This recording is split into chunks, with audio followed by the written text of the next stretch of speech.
Par Save Productions is back with the Par Save Championships. This is the other semifinal here. We watched Kaposia last week, and we are at Maiden Shade this week. This is Ben Kroll on the mic. We've also got Derek Sahr. And it's going to be a really fun card. We got Terry Rothlisberger, Jared Johnson, Kris Robertson, and Lucas Hegna. Again, we saw all these guys in the quarterfinal matches over at Cedar Creek on the two different courses there. And hole one, this is one you want to get, 204 feet. Little pond to the right, doesn't really come into play. You're just trying to throw a little putter hyzer at this hole and give it a little run even, trying to start off with an ace. That'd be fun.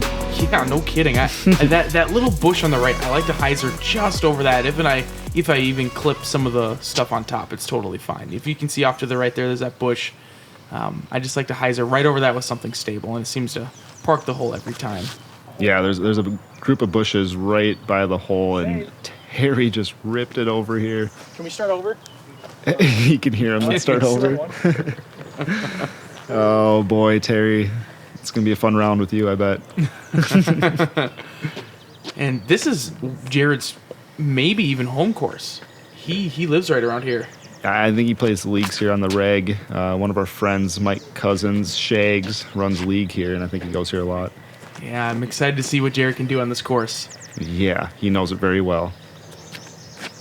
And we know the old man, K-Rob here. Yeah. He knows how to putt, and he likes throwing through the woods. Yeah, this is the perfect course for him as he parks hole one right there. Yeah, and that's that bush. You really got to beat that bush. If you get inside that bush to the right of it, you have no putt at all almost. Meg throwing a gator. We will call Lucas Hegna Meg sometimes Lucas, whatever we're feeling. It'll probably be Meg. Yeah, it'll probably be Meg. You're right.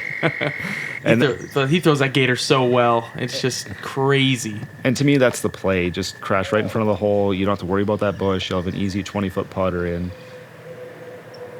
And Jared probably from circle's edge, just running by the basket a little.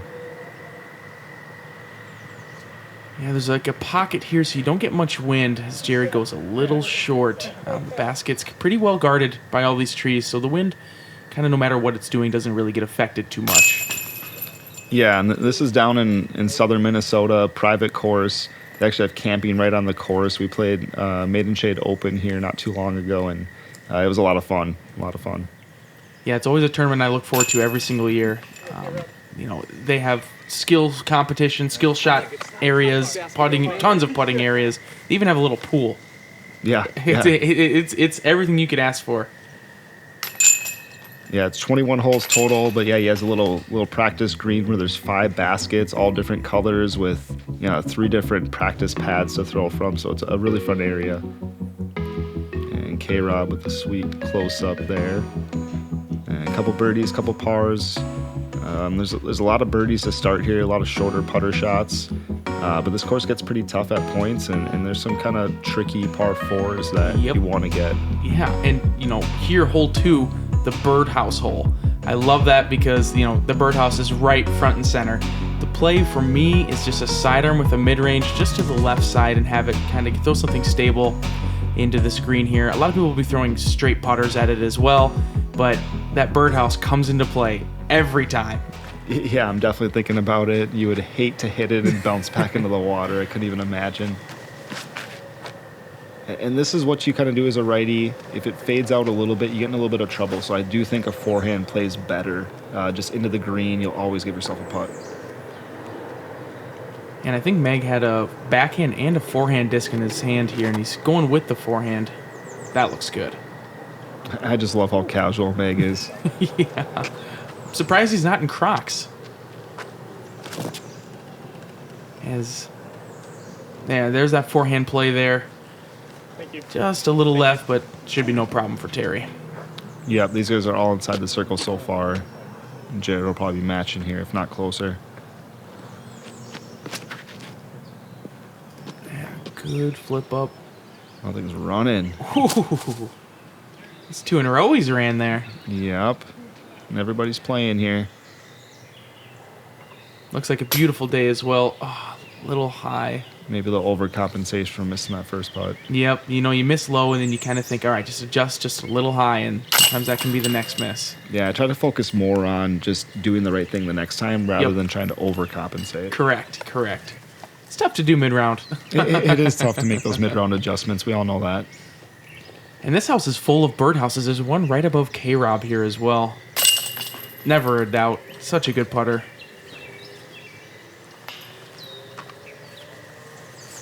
Jared looking to clean up his par here. I do got to say, I saw Jared not too long ago. He has shaved. He has no beard and short hair now. It's a new man. Meg tapping in that birdie. Definitely these first two you really want to get because, you know, knowing what's coming up, it's a gauntlet. Yeah, this next hole is one of the toughest properties, or probably one of the toughest holes in Minnesota, I bet. And a couple birdies there for K-Rob and Meg to start. Early lead here. Again, only two of these competitors will be moving on to the finals. And how much did you say was in the finals? I think it's $700. $700 to the winner. Holy cow. And this is hole 3 here. Again, one of the toughest holes on the property, probably one of the toughest holes in Minnesota. 550 feet. The fairway slightly goes to the left the whole way, slightly up about halfway to the hole, then slightly downhill. And again, there's a path there too. I don't believe they're playing that path OB. There is a state trail to the right here that is paved. They will be playing that across as OB as well. Yeah, and the play off the tee is definitely getting to the right side. Oh, you don't want to be left because you get pinched off to try to go up to the green from there. Yeah, you can throw a mid-range off the tee, but I think ideally most players are going to want to be throwing a fairway driver, give them a little bit extra distance. If you can get up and over that hill just a little bit, it's a little bit easier on that upshot. Exactly. There's that tree that's right in the middle. You can kind of see it past that short pad on the left there. If you can land right about there, you'll have a pretty good upshot for the birdie look, but even the upshot is so tough. Yeah, and I've seen some big arms really try to go for this hole, and I've seen some big shots end up with a good chance at an eagle even, with Meg throwing the perfect shot there. Looked like he probably threw a mid to the top of the hill.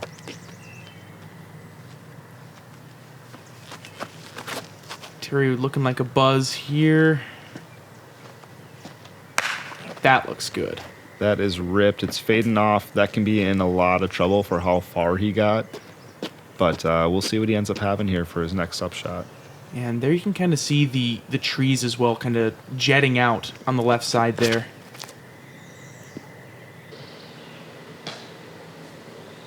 Good drive by Jared. I don't think he got punished too much with that kick.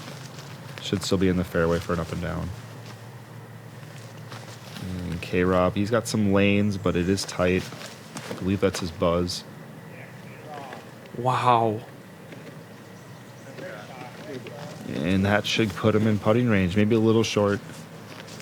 Still a great shot from where he was at. That left side, like I said, is very difficult to navigate.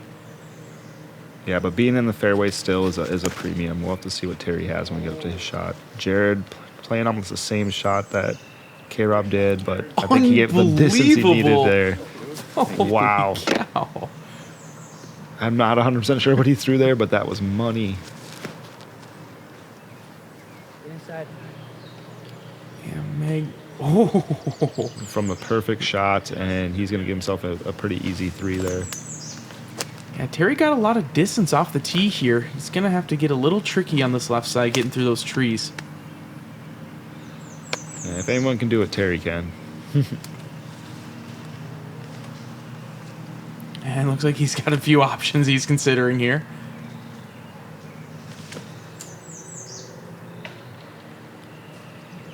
I think he's still got a 30-footer there. Just hit one of those last trees coming out, and all these guys are going to be putting here for their 3s.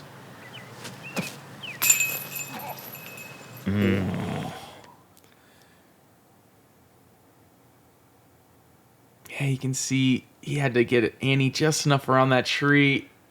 Oh, just left.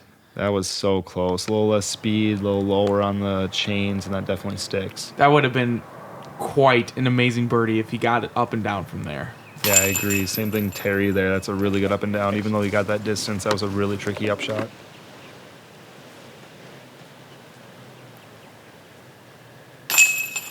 Nice putt, Meg. From about 15, maybe a little shorter. Yep, he's been making it look pretty easy so far. Jared with the tap in there for his bird, and K-Rob cleaning up here. And there you can kind of see the campground in the background as well. You know, you can bring your camper here, you know, stay for an extended period of time. It's just such a great property to hang out on. Yeah, it's pretty cool. You even had another campground across the river here when we get up to the last few holes of the round. We'll be able to see that. And again, Meg with the early lead here. So this will be a battle, I think, the whole way around. Yeah, I cannot wait. So hole 4 here, 210 feet. It plays a lot further in my opinion because it is drastically uphill, but you don't want to go too far because it kind of elevates downward behind the basket, and I've seen some people end up short, miss the putt, and go pretty far deep if you airball that putt. Yeah, I think this is a mid-range for most of these guys, and you just want to crest the hill and have your disc coming down. It does slope right to left as well, so if your disc is high as or not at the end, it's going to go even further from the hole. So you want this flip up like Meg has here and then just trail right back into the green, maybe a little shorter than he wanted. It's a tough putt from there. Yeah, it's definitely a thinker to run it or to lay up there. You know, it's he's not thinking about it. He's going for it. But, you know, that's the miss, though. People seem to miss short on this hole quite a bit because it is uphill so drastically. Thank you. Yeah, 210 feet does not speak for how far the actual hole is. And it looks and sounds like the wind is picking up as well. I'm sure that's playing a bit of a factor on these guys' plays. Yeah, as we get to the side of the property, we get a little bit closer to the roads, a little bit more open, and they definitely will feel the wind out here. And Jared hit one of those early trees. Looked like he was also pulled a little right, though. And this is K-Rob with that buzz again. He loves this disc.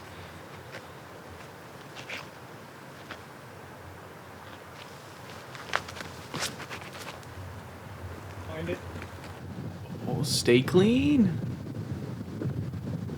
Yeah, it looks like he gave a little bit too much height, didn't get the push he needed to get the distance. This is definitely in Jared's range. Yeah, you can see he's still going for that from back there. Kind of one of those half bids. If the Yep. wind picks up, goes in. If not, stays up about 5 feet. Yeah, and the way K-Rob putts, this is a scary putt to me. He definitely pops at this basket. Kind of nice little spin pop. And he gave it a soft bid. Should be an easy comeback. And Terry lining up his putt here in the woods.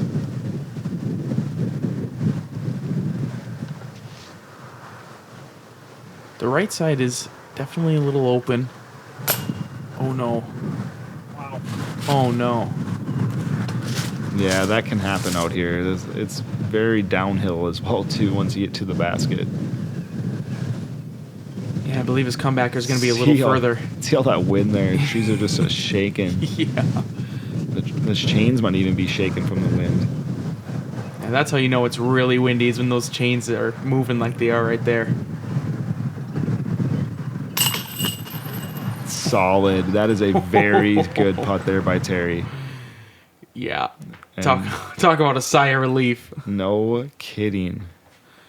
Great release, no wobble. I almost tried to get through there too. He was staring it down. Yeah, if the disc comes in right side on a hyzer on these baskets, sometimes it can get a little scary, you know. Yeah, these do have some pockets there. I believe these are disc kings, is that correct? I believe that is correct, yes. Meg want to keep that hot start going for his birdie here. Just a little elevated there with that wind, I think. Yeah, you definitely are not too disappointed taking a 3 on this hole just because of the difficulty of the green and the uphill, keeping it just so straight. Yeah, I've seen a lot of bad things happen on this hole. I'm scared of that bat. I know. You can hear the guys talking about the basket.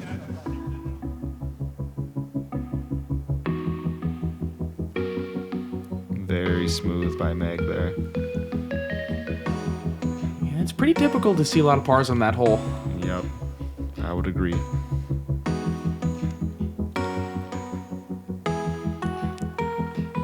we're coming into hole 5. It's another one of those putter shots you want to get. It is a tunnel. You do have to hit that tunnel.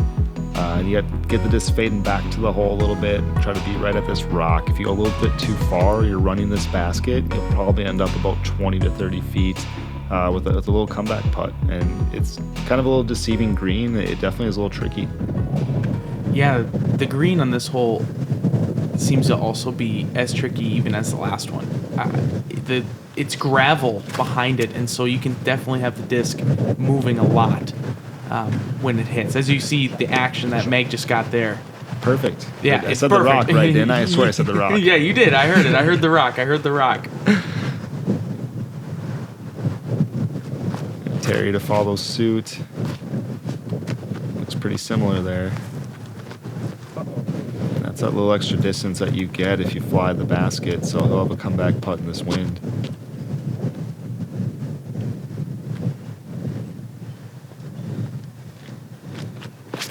Jared. Looks like he turned it over just a little bit too much, but Stable disc, definitely came back a little bit, but he'll have about that 25-foot tester range in the wind.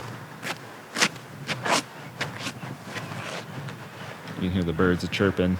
It's always fun to hear on like a disc golf course. camera a bit inside, but oh, that's perfect. Yep. He'll do just fine there. Probably about that same 25 to 28-foot distance. Very similar putt to what he just hit for his comeback putt here. Yeah, and Terry's disc landed short of the basket, or if not, just parallel with it, and you can see all the action that happened there. Oh, as Terry misses just right. Yeah, looks like just got the edge of the right side of the chains, just didn't want to catch it. Similar to K-Rob there. Jared's looking to get one back here. Oh, no. His putter just hasn't been on yet, and he's one of the better putters. I mean, he'll turn it on here, just hopefully not too many more holes. Meg, the nonchalant birdie.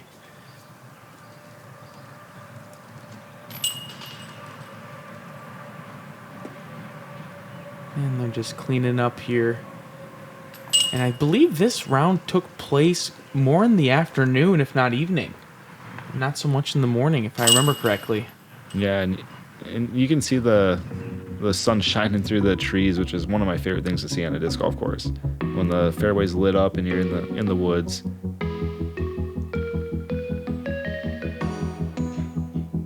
And these boys better not let Meg get up to too big of a start here. Yeah, no kidding. But there is always that second spot if Meg does run away. Very true. And hole 6 here, 285. You want to throw a sidearm that's getting right as fast as you can.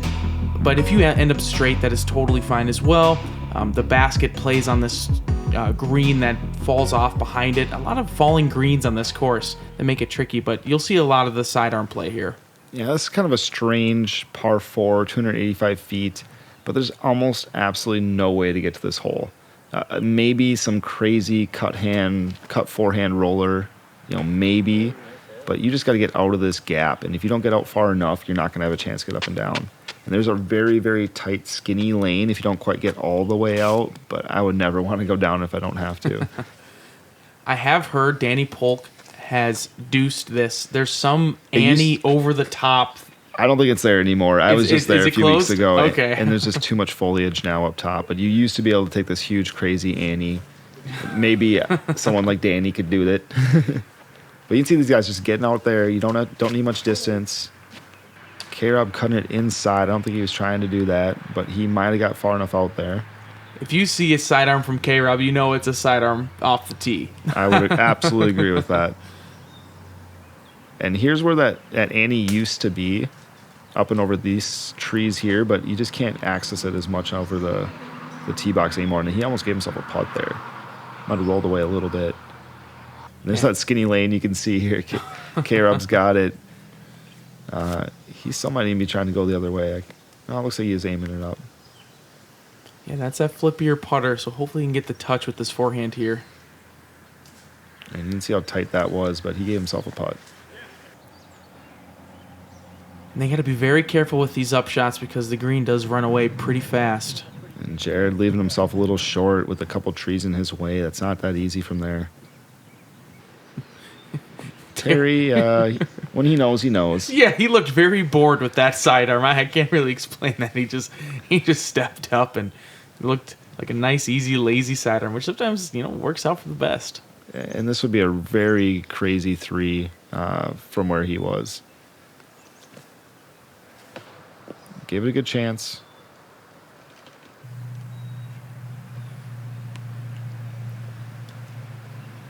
And, I like how K-Rob runs through his motion with his hand a few times before he actually putts. I was just reading a sports science that going through the motion before you actually, commit to whatever you're going to do most of the time, the shot in this case, and it seems to help, statistically even.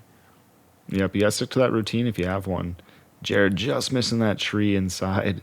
That was a little tricky putt for him that he put in. And as these other couple guys are tapping in, again, we want to thank our sponsors for making this possible here, allowing to get some disc golf when we didn't really have any tournaments going on. Thank you to League Safe, Gotta Go, Gotta Throw, Prodigy Disc, OTB Disc, and MVP Disc for again really contributing to allow some disc golf to be done, and as well as Treasures of the Forest. Matt Sy made us some really cool minis. Again, he's really good at making some minis, so check him out if you haven't. He was just set up at the Preserve Championship this last weekend, which is really cool. Making it a little tighter battle here. Meg, the only one not getting it. And this will be closing in on our front part here. We're going to do 3 parts of 7. We got hole 7 here. This is the Teepee hole. This is going to be a lot of fun. These guys are just trying to get inside of this teepee, because if you're outside of it, you can have a tricky putt around these poles. It seems so silly how skinny they are, but I've had putts where I just don't even know how many put it in. And it's not the furthest hole, 300 feet. Just try to get something out there and just drop it on the target, And I have been told that he only puts the teepees up either for his event or for something else going on like this nature. Oh, I didn't know that. Yeah. I heard that it is a rare occasion that he brings out the teepees. It's only a few times a year. I suppose. It is right on the road. You always worry about vandalism or someone taking them. And there's always wind on this hole. It makes this hole very, very tricky. You can see Jared's disc there bobbing up and down. He's going to give himself about a 30-footer.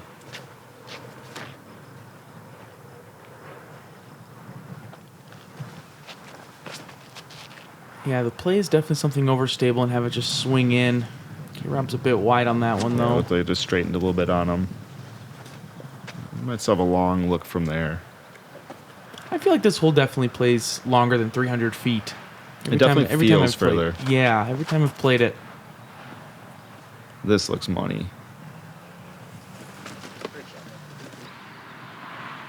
And he's still going to have that pole to deal with. It's going to be tricky. K-Rob is a great jump putter. Really knows how to spin it in from this far away. Oh, let's go, dude. I swear I didn't know. And League Safe bringing it back here. This is a sweet putt. He had to have been about 70, 80 feet, I bet. And he's hopping for it. Let's go. Even with the slow-mo, the disc is in the air for so long, man. Like, wow. He just gets so much pop and spin on that disc. And this is where the wind really starts to pick up because it's open. Like you said, the highway's right there. And a putt like that, it's the wind is blowing for sure. Not too sure on the direction, but you're feeling it. And again, with these poles, you can have a tricky comeback putt. And you can even see Lucas leaning pretty far to the left, try to get that in. This might be just in Terry's head, but he's not travel putting at least. Yeah, a little bit of Annie. Oh, yeah. Could see him be a little more direct, too, with his putt there.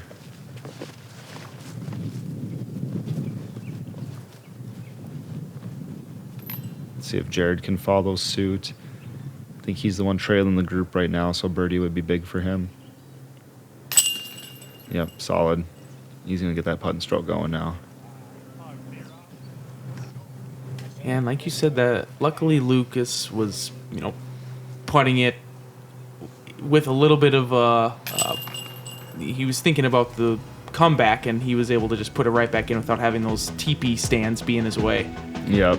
It's kind of the benefit when it's on your way on the first putt. Usually it's not going to be on your way on the second putt, hopefully. Just statistics, right? Yep. So we got a tight battle here, guys. That was the front, again, front 7, the front part. So it's going to be a lot of fun as we come back here for the middle 7.